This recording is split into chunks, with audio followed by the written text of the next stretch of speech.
Hello po, Ma'am Bay. Magandang gabi po. Na-miss mo ba ako?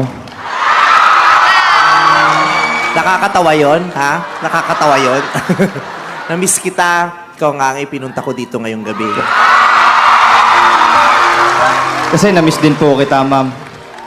Alam niyo po bang, lagi po ako nag-aabang ng mga naglalakad ng mga babae sa gilid ng karsada sa may gutter. Hindi na sa gitna. At tandaan mo yung mga biniling ko sa'yo na huwag ka nang mag-aabang sa gitna, no? Opo, Ma'am. Kasi po baka mabangga tayo sa gitna. Ma'am, alam niyo po ba, may konti lang po akong tampo. Ha? Kasi nakapanood po ako ng Judges Call. May pagsuot-suot pa po kayo sa ilalim ng lamesa. O, ano namang masama doon? May kirot, may sakit. Pero ma'am, pinapangako ko po sa inyo, pag napanood nyo tong performance ko, ako po ang hahanap-hanapin nyo.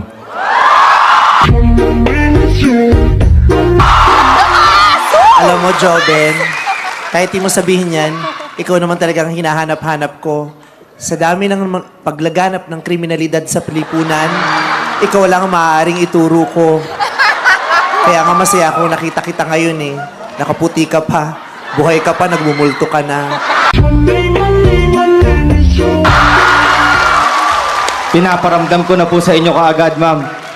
Pag nawala ako, mumultuhin ko po talaga kayo. Kung mamultuhin mo ako, paano ka magpaparamdam sa akin? Uumpisahan ko po sa mga paa nyo. Anong gagawin mo sa paa ko? Kikilitiin ko po ng balahibo ng manok. Balahibo ng? Balahibo po ng manok. Balahibo ng manok. Pagkatapos ng paa ko, ano namang pupuntiryahin mo? Pataas na po, ma'am. Papunta sa tenga nyo. Bakit naman si dinami-dami ng bahagi ng katawan ko gusto mo pang idulo ang tenga ko? Para po maibulong sa inyo kung gaano ko kayo kamahal.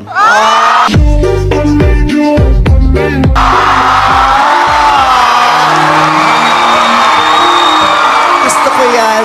Alam mo ba na matagal ka nang iniintay ng tenga ko?